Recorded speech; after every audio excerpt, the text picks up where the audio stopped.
Hello everyone. आज day 6 है और आज डीबीएमएस का पहला यूनिट स्टार्ट करने वाला हूँ। तो बने रहिए वीडियो के अंत तक, मजा आने वाला है।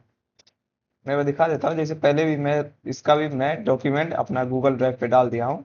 आप वहाँ पे जाके जैसे मेरा जैसे सौरभ डीबीएमएस सर्च करोगे ना यूट्यूब पे तो आ जाएगा। सेकंड नंबर पे आएगा सौरभ एजुकेशन, यहाँ पे जाइए, मैं इधर वीडियो अपलोड कर दूंगा।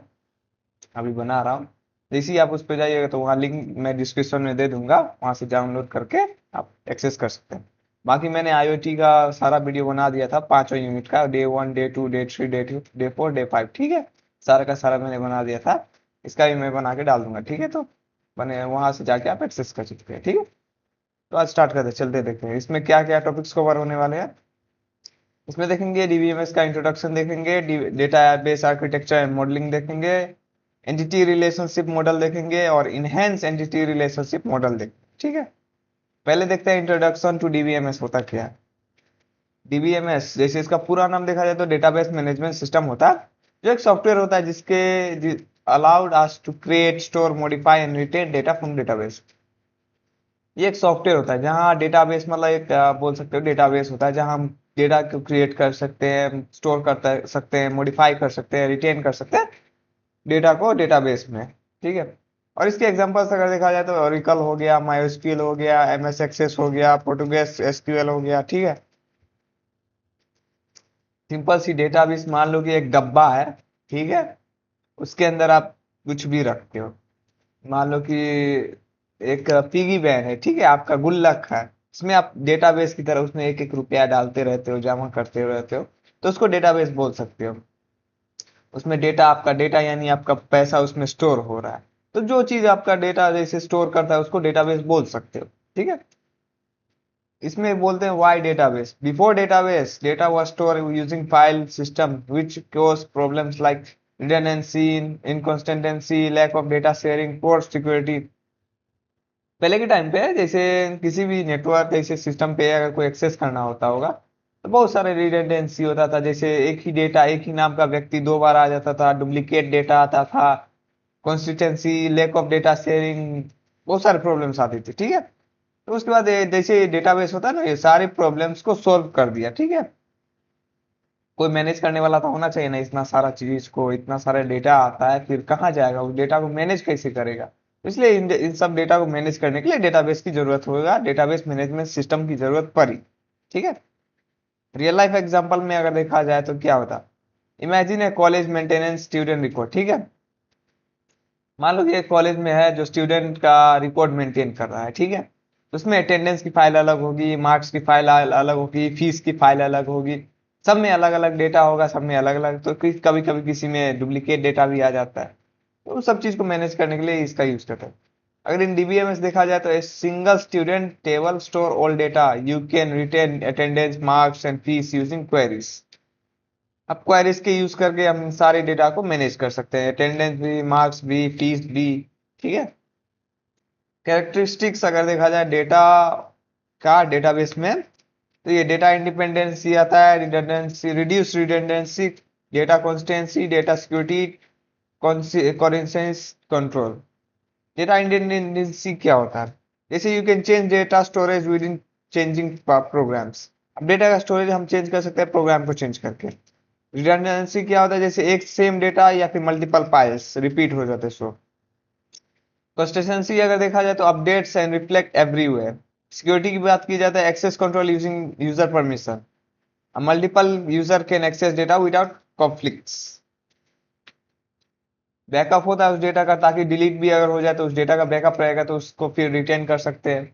और डेटा इंटीग्रिटी जैसे क्या होता है, ensure correct and valid data using rules not null unique.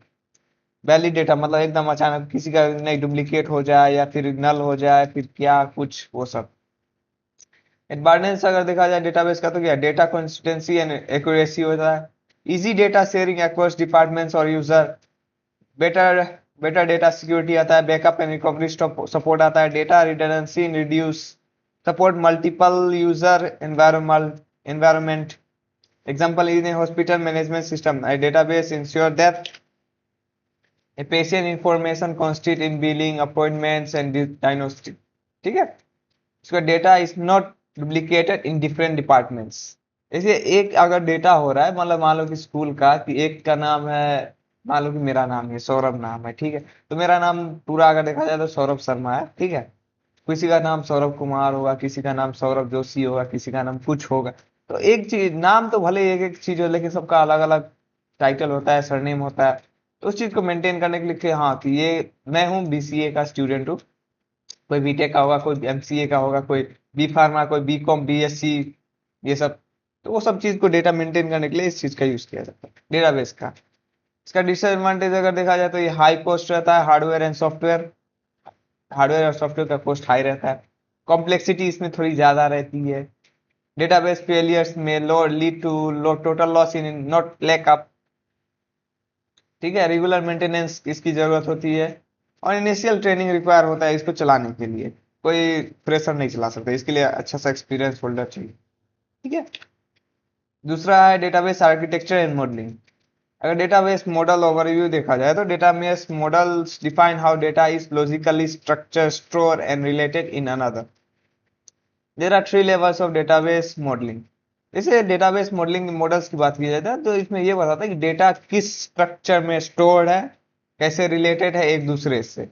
इसके तीन लेवल्स होते हैं। पहला है कॉन्सेप्चुअल डेटा मॉडल, जो एक हाई लेवल पे होता है, ठीक है। इसमें क्या होता है, इसमें ये डिस्क्राइब करता है कि डेटा कैसे स्टोर है, रिलेटेड है, इंडिपेंडेंट ऑफ हार्डवेयर और डीबीएमएस, ठीक है। Use by business analytics and data architect. अब ये बिजनेस के लोगों के द्वारा इसका ज्यादा यूज होता है, जहाँ डेटा की हाई रिक्वायरमेंट होती है एकदम मैनेज करने के लिए। ये कॉन्सेप्चुअल डेटा मॉडल होता है, ठीक है। इसका रियल लाइफ एग्जांपल देखो, यूनिवर्सिटी में यूज हो जाता है, जहाँ स्टूडेंट्स, प्रोफेसर और कोर्सेस रहते हैं। ये एक स्टूडेंट एनरोल्स इन ए कोर्स, एक स्टूडेंट एक कोर्स में एनरोल करता है, या फिर एक प्रोफेसर एक कोर्स को पढ़ाता है। इसका डायग्राम देख लो इधर नीचे, copy edit, student enrolls in course taught by professor, ठीक है। Notables are key here, just entities and relationship, ठीक है। आगे है लॉजिकल डेटा मॉडल, ठीक है, मिड लेवल ये होता है, तीसरा लेवल जिसको बोल सकते हैं, ठीक है। ये क्या करता है, describe the structure of data. इसमें स्ट्रक्चर ऑफ डेटा बताता है, जैसे टेबल्स में है, कॉलम्स में है, डेटा टाइप्स क्या है। रिमूविंग फिजिकल स्टोरेज डिटेल्स, ठीक है, इसमें फिजिकल स्टोरेज डिटेल हटा देता है। इसमें ये बताता है कि डेटा किस मॉडल में, टेबल्स में है, कॉलम्स में है, या फिर उसके टाइप क्या है, ये सब बताते हैं। इसमें क्या, इसका यूज है डेटाबेस डिजाइनर्स के थ्रू यूज होता है। अगर यूनिवर्सिटी की बात की जाए तो इसमें एग्जांपल में ये दिया हुआ है, स्टूडेंट हो गया तो स्टूडेंट में क्या है, उसका स्टूडेंट आईडी हो सकता है, स्टूडेंट नेम हो सकता है, उसका डेट ऑफ बर्थ हो सकता है। ये पहले तो बस मेन मेन चीज देखे थे, कोर्स देखे थे, स्टूडेंट देखा था, प्रोफेसर देखा था। इसमें देखते हैं, इसके अंदर भी देखते हैं, हाँ स्टूडेंट है तो स्टूडेंट का नाम क्या है, स्टूडेंट की आईडी क्या है, स्टूडेंट का डेट ऑफ बर्थ क्या है, वैसी प्रोफेसर का आईडी, प्रोफेसर का नेम। एनरोल एनरोलमेंट क्या है, स्टूडेंट आईडी हो गया, कोर्स आईडी हो गया, ये सब। टीचर का प्रोफेसर आईडी, कोर्स आईडी, ये इसका डायग्राम ये देख लो, स्टूडेंट प्रोफेसर, ठीक है। तीसरा है फिजिकल डेटा मॉडल, जो लो लेवल होता है, ठीक है। इसमें ये बताता है कि defines how data is physically stored in the disk. इसमें इंडेक्सिंग बताता है, स्टोरेज ब्लॉक बताता है, एक्सेस पाथ बताता है, ठीक है। इसमें तो उसमें तो ये बता दे कि हाँ स्टूडेंट का नाम है, आईडी है, क्लास है, कौन है, क्या है, ठीक है। लेकिन इसमें और भी बताता है कि हाँ स्टूडेंट कौन सा इंडेक्स पे है।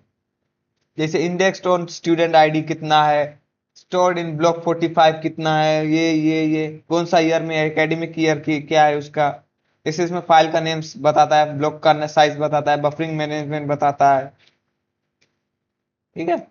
No typical EI diagram but storage diagrams are perform, plans are use, ठीक है। आगे है role of a DBA. DBA क्या होता है, डेटाबेस एडमिनिस्ट्रेटर। वो होता है जो इस डेटाबेस को मैनेज करता है, डेटाबेस को काम मतलब चलाता है, एडजस्ट करता है, मैनेजमेंट का काम करता है, उसको एडमिनिस्ट्रेटर बोल सकते हैं, ठीक है। The dBA is responsible of managing the entire database system, ठीक है। की रिस्पॉन्सिबिलिटी, जैसे इंस्टॉलेशन क्या हुआ, कौन सा डेटाबेस इंस्टॉल किया है, माइस्क्यूएल में यूज किया है या ओरेकल का।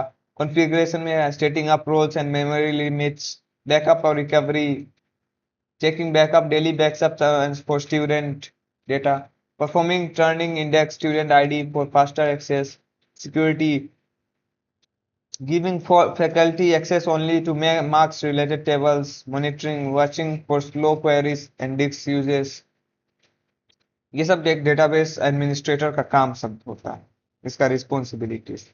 अगर उसका डिजाइन देखा जाए, एक सेकंड, हाँ डिजाइन का डिजाइन अगर देखा जाए तो ये रहा step by step design, step in. इसका क्या रिक्वायरमेंट्स का, रिक्वायरमेंट कलेक्शन में क्या होता है, जैसे need to store data, student data, course and professor. Conceptual design में अगर देखा जाए तो ईआर डायग्राम आता है, student, course, professor. Logical design में देखा जाए तो define tables, keys and constraints आता है। नॉर्मलाइजेशन में देखा जाए तो अवॉइड रिडंडेंसी, मतलब रिपीटेशन को रिड्यूस करता है। फिजिकल डिजाइन में देखा जाए तो इंडेक्स बताता है, उसका स्टोरेज स्ट्रक्चर बताता है। ये रहा ईआर डायग्राम का कॉन्सेप्चुअल। इसमें देख सकते हैं स्टूडेंट, एनरोलमेंट, कोर्स, ठीक है, डिपार्टमेंट और प्रोफेशन। ऐसे इसका अच्छा सा ये इधर भी दिया हुआ है, वहां फिगर में आप जाके देख सकते हैं। आगे है एंटिटी रिलेशन मॉडल, क्या होता है, ठीक है। अगर introduction to ER model, the entity relationship model is a high level data model use to define data elements in relationship of a database. अब ईआर मॉडल का यूज तब किया जाता है जैसे कोई रिलेशनशिप बताने के लिए यूज किया जाता है, जैसे कोई भी डेटाबेस में हो कोई रिलेशनशिप बताने के लिए किया जाता है। जैसे कि यूनिवर्सिटी का ही एग्जांपल ले लो, एक स्टूडेंट और एक प्रोफेसर का क्या रिश्ता हो सकता है, क्या पता वो स्टूडेंट वो कोर्स पढ़ रहा है जो वो प्रोफेसर वो कोर्स पढ़ाता है, ये हो सकता है। वो रिलेशनशिप को दर्शाता है कि क्या रिश्ता होता है। एंटिटी क्या होता है, रियल वर्ल्ड ऑब्जेक्ट होता है, जैसे पर्सन, प्लेस, थिंग, जिसका कोई एग्जिस्टेंस होता है इस रियलिटी दुनिया में। एट्रीब्यूट क्या होता है, उसका प्रॉपर्टी होता है कि उसकी खूबी, उसके गुण, उसकी प्रॉपर्टीज। रिलेशनशिप क्या होता है, अन एसोसिएशन अमोंग एंटिटीज, मतलब कोई एसोसिएशन में कोई रिश्ता अगर एंटिटीज के बीच में। एग्जांपल में देख लो, ये मैंने बताया कॉलेज का डेटाबेस हो गया। एंटिटीज क्या हो गया, स्टूडेंट हो गया, कोर्स हो गया, प्रोफेसर हो गया। एट्रीब्यूट्स देखा जाए तो उसका नाम हो गया, स्टूडेंट का नाम, एज, रोल नंबर, कोर्स का आईडी, टाइटल, प्रोफेसर का आईडी, प्रोफेसर का नेम। रिलेशनशिप क्या होता है, स्टूडेंट एनरोल्स इन ए कोर्स, ए प्रोफेसर टीचर कोर्स, वही। सुपर क्लास एंड सब क्लास देखा जाए तो क्या होगा, सुपर क्लास क्या है, जनरल एंटिटी टाइप हो गया। अब सब क्लास क्या हो गया, sub class a more specific entity type that inherits attributes from super class. Super class मतलब एक मान लो कि एक स्टूडेंट का आईडी, मतलब एक स्टूडेंट हो गया, ठीक है। और सब क्लास उसमें हो गया, जैसे स्टूडेंट का नाम हो गया, स्टूडेंट का रोल नंबर हो गया, स्टूडेंट का एज हो गया, ये सब। एग्जाम्पल में एक एम्प्लॉय हो गया, सुपर क्लास एम्प्लॉय हो गया। और सब क्लास उसका मैनेजर हो गया या फिर टेक्नीशियन हो गया, कि वो एम्प्लॉय या तो मैनेजर है या फिर टेक्नीशियन है, ठीक है। मैं स्टूडेंट हूँ मान लो किसी कॉलेज का, अब उस कॉलेज में मैं कौन सा सब्जेक्ट पढ़ता हूँ, बीसीए पढ़ता हूँ, बीटेक करता हूँ, क्या करता हूँ, वो सब ये होता है। एम्प्लॉय के पास एम्प्लॉय आईडी होता है, नेम होता है। मैनेजमेंट के पास जो उसका डिपार्टमेंट होता है, और टेक्निकल स्किल्स के पास या टेक्नीशियन के पास उसके पास स्किल्स होता है, ठीक है। स्पेशलाइजेशन अगर देखा जाए तो क्या था, process of defining sub class from a super class based on some distributive characteristics, down top down approach. इसे उसमें से जैसे जो सुपर क्लास होता है उसमें से कुछ कुछ क्या होता है, एट्रीब्यूट्स लेके सब क्लास को बनाया जाता है। जैसे मान लो कि सुपर क्लास क्या व्हीकल्स हो गया ये, तो उसके सब क्लास अगर देखा जाए तो उसका में कार आ सकता है, बाइक आ सकता है। सुपर क्लास मतलब एक कैटेगरी हो गया, और सब क्लास उस कैटेगरी के अंदर जो टाइप्स होते हैं उसको डिफाइन कर सकते हैं, ठीक है। Specialisation is UN, car has extra attributes like air conditioning, bike has helmet type. का डिजाइन अगर देखा जाए तो ये रहा। व्हीकल्स में, व्हीकल की बात की जाए तो व्हीकल में कार भी आता है, बाइक भी आता है, ठीक है। आगे generalisation, process of extracting common features from multiple entities type to create a super class, bottom up approach. अब इसमें जनरलाइजेशन में ये होता है कि जैसे छोटे छोटे सब क्लास को मिला के एक सुपर क्लास बनाया जाता है, उसमें कुछ कुछ एट्रीब्यूट्स या कॉमन फीचर्स मिला के, ठीक है। एंटिटीज अगर देखा जाए तो क्या, टीचर एंड स्टूडेंट, उसके पास खुद का नाम होता है, एज होता है, एड्रेस होता है सबका। पर्सन हो गया तो उसका बना दो, जैसे ये टीचर और स्टूडेंट मिला के पर्सन बना दो। आगे एट्रीब्यूट इनहेरिटेंस, सब class inherent all attributes and relationship from the superclass and can be added to the own attributes। अब सुपर क्लास वो हो गया, जैसे व्हीकल्स में एग्जांपल ले लिया, कार, बाइक, तो उसमें से कुछ कुछ एट्रीब्यूट्स निकाल लो, जैसे दोनों में इंजन होता है, दोनों में लाइट बल्ब होती है, दोनों ट्रैवलिंग के लिए यूज किया जाता है। तो ये सब कॉमन एट्रीब्यूट्स हो गया जो सुपर क्लास में से निकाल के सब क्लास बना दिया। हाँ, जैसे if a person has name and age then both student and teacher inherited this. जैसे स्टूडेंट में हैड रोल नंबर और टीचर में हैड टीचर तो सब्जेक्ट तो। अब आ गया कैटेगराइजेशन, ठीक है।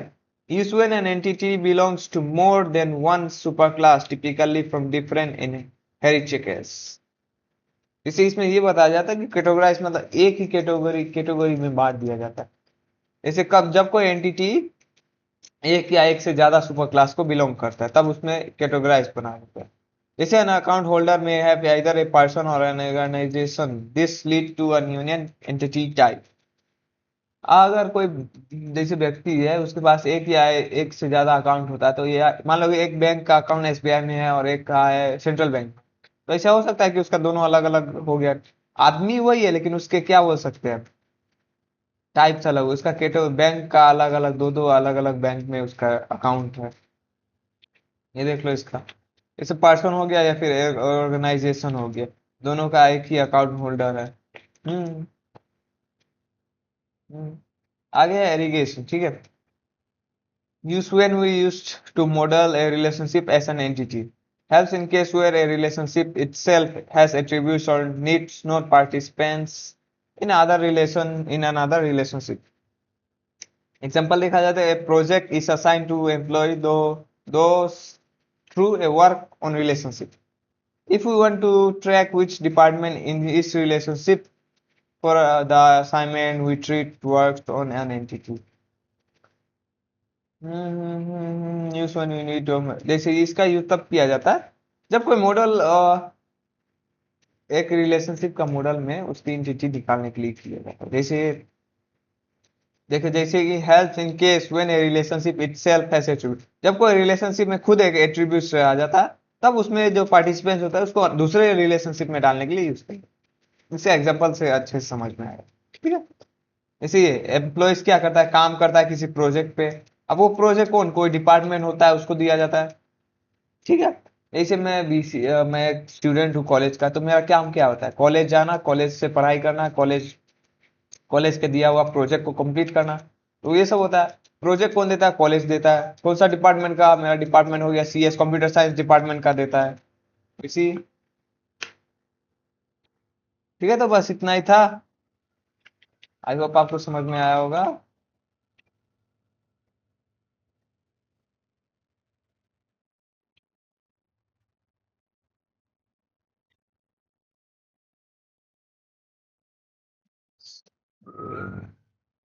ठीक है, तो इतना ही था, मिलते हैं आपसे अगले वीडियो में। जय हिंद।